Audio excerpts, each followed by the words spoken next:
US 100 engine overhauling video number 9 में आपको खुशामदीद कहते हैं। यहाँ आप देखें इसकी जो टैपेट एडजस्टमेंट के लिए टाइमिंग कर रहे हैं। टाइमिंग आप देखेंगे कि उसकी टी जो है उसको बराबर करना है और टाइमिंग उस वक्त कंप्लीट होती है जब आप उसको मैग्नेट को हिलाएं और टैपेट हरकत न करते हैं और टैपेट बिल्कुल अपनी जगह पे स्मूथ हो जाएं, पुरसुकून हो जाएं।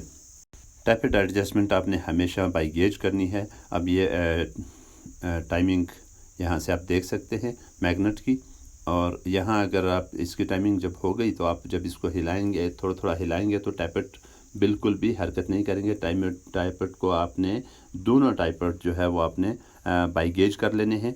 तो फिर आप इसकी इंशाल्लाह साउंड चेक करें, और पहले के मुकाबले में जैसे कि आपने देखा कि एक जुगाड़ी सा मोटरसाइकिल है US 100 है, तो उसकी पहले वाली साउंड भी है और नेक्स्ट वाली साउंड भी है जो बनने के तैयार होने के बाद है। आप दोनों सुन सकेंगे, चेक कर सकेंगे।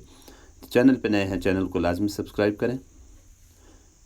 ये टैपेट देखें, चेक करें, उसमें थोड़ी सी फ्री प्ले हमने रखी हुई है बाई गेज।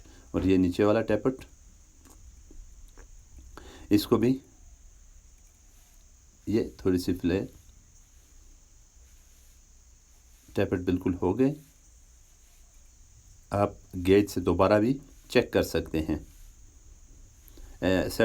US 100 और 70 के टैपेट थोड़े से बाई गेज करना मुश्किल होते हैं, लेकिन ये लाजमी होता है कि गेज का इस्तेमाल किया जाए। देखें गेज उसके अंदर फ्री है। टैपेट हो चुके हैं। अब मोटरसाइकिल को US 100 को स्टार्ट करते हैं। आप इसकी आवाज़ें सुनें। हम मिलते हैं इंशाल्लाह नेक्स्ट किसी अच्छी सी वीडियो में। अल्लाह हाफिज़।